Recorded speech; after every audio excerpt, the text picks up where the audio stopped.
Assalamualaikum warahmatullahi wabarakatuh. Selamat pagi, Sofi, Sobat Fisika dimanapun kalian berada. Berbicara mengenai fisika pasti tidak asing bukan di telinga kalian semua?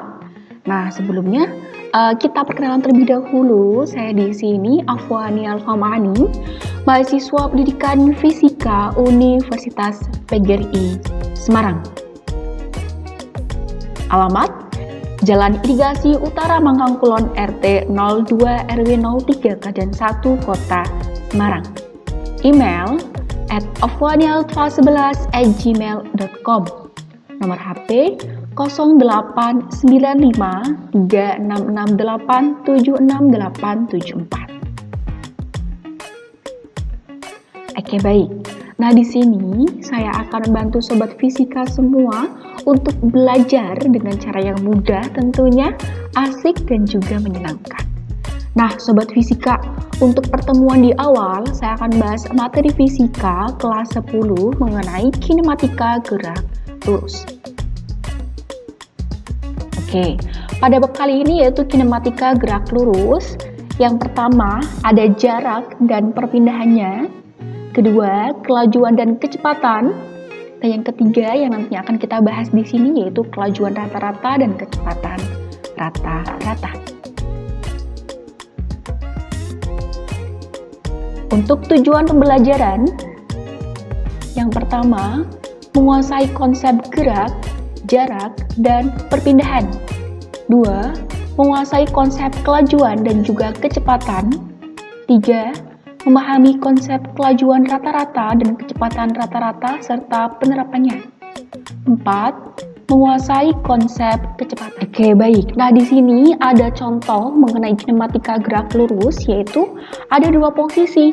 Yang pertama adalah posisi titik A, kemudian yang kedua adalah posisi titik B. Nah, di sini kita ambil contoh ketika Anis itu berkunjung ke rumah neneknya, mungkin ia melewati beberapa rute yang harus dilalui sampai menuju ke rumah nenek tersebut. Nah, rute ini atau di sini merupakan garis putus-putus warna biru, ini merupakan jarak antara rumah Anis sampai menuju ke rumah nenek di posisi titik B. Nah, untuk perpindahannya kita dapat hitung dari posisi titik awal kedudukan sampai dengan akhir kedudukan, yaitu dari A menuju B. Yang di sini ini merupakan perpindahan, kemudian untuk garis putus-putus di sini ini merupakan jarak. Oke, jarak dan perpindahan. Jarak adalah panjang lintasan yang ditempuh suatu benda tanpa memperhatikan arah geraknya. Jadi jarak itu tidak memperhatikan atau mengabaikan arah dari geraknya itu sendiri. Kalau untuk perpindahan adalah perubahan kedudukan suatu benda dengan memperhatikan posisi awal dan akhir benda serta arah geraknya. Jadi untuk perpindahan itu memperhatikan posisi awalnya itu tadi di mana sampai dengan posisi akhir ketika benda itu bergerak.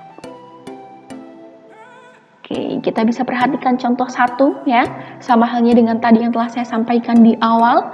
Sebuah benda bergerak dari titik A ke B dengan lintasan seperti gambar 1. Seperti gelombang di sini ya. Jadi kita bisa mengetahui bahwa jarak itu tidak sama dengan perpindahan. Jarak ditentukan atau ditunjukkan oleh garis penuh, ya. Kemudian untuk perpindahannya sendiri ditentukan oleh garis putus-putus. Nah, ini untuk putus-putus di sini, garis putus-putusnya ini merupakan perpindahan. Kalian bisa lihat. Nah, ini garis putus-putus yang merupakan perpindahan. Untuk jaraknya adalah garis penuh. Ini merupakan jarak. Kemudian dari A sampai dengan B ini merupakan perpindahan. Ingat, perpindahan hanya perhatikan posisi awal dan juga posisi akhir dari suatu benda ketika bergerak.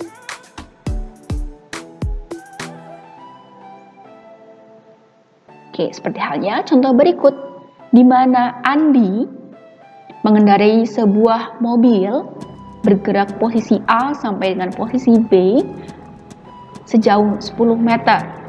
Kemudian berbalik arah mengarah ke posisi C ya sejauh 5 meter. Kita akan menghitung jaraknya yaitu 10 meter. ditambah dengan 5 meter sama dengan 15 meter.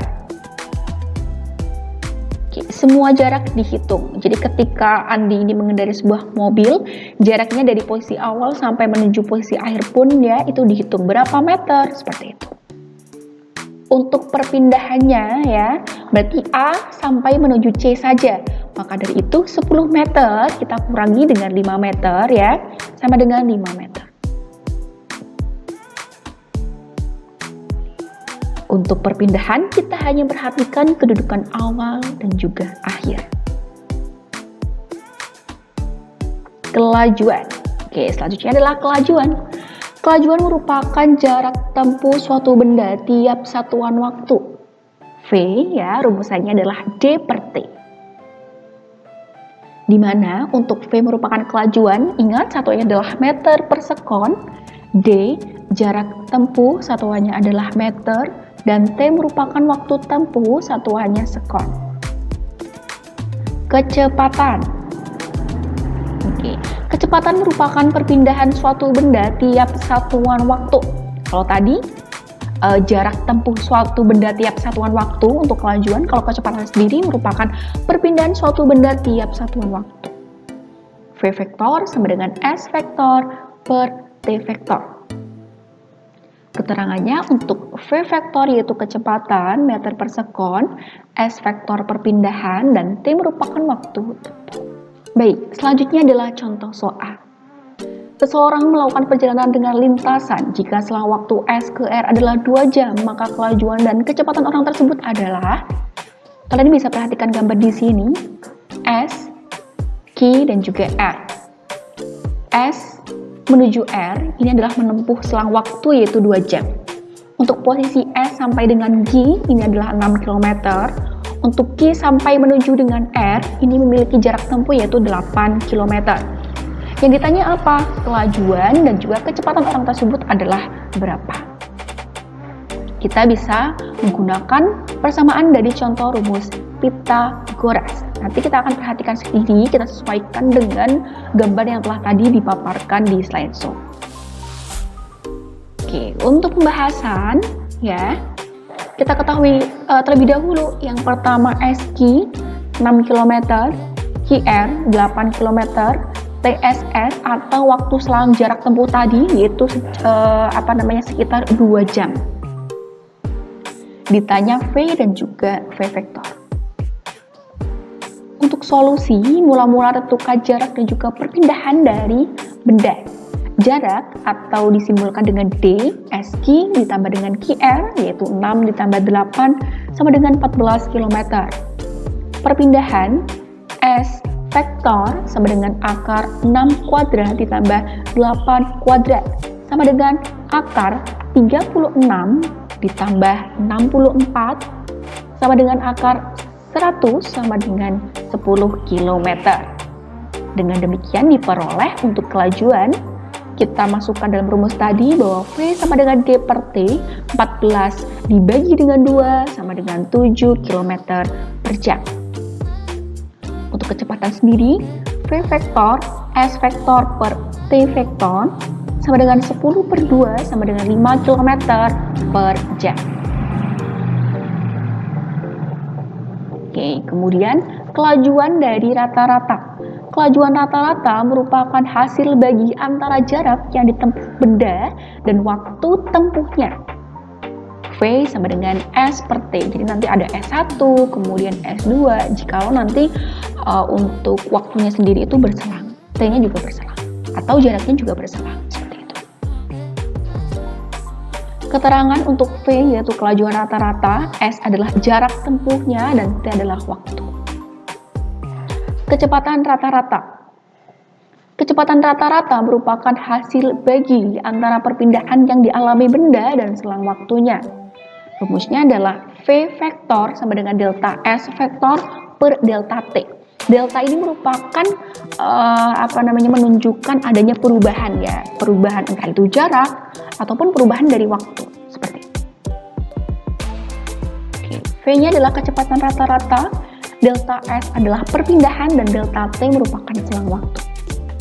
Nah, Untuk lebih memperjelas pemahaman dari kalian, silakan bisa simak video yang akan saya putarkan.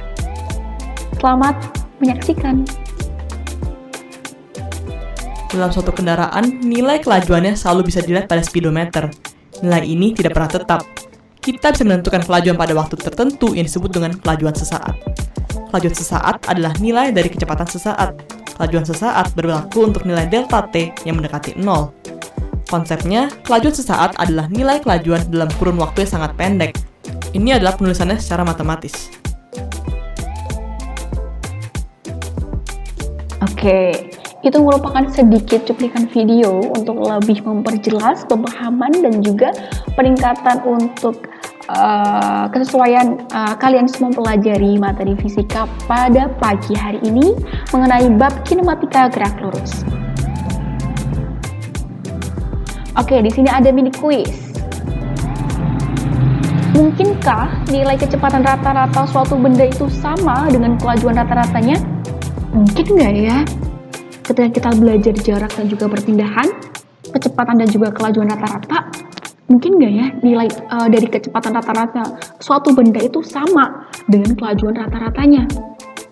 Oke, untuk jawabannya adalah mungkin. Hal ini dapat terjadi jika perpindahan benda itu sama dengan jarak tempuhnya.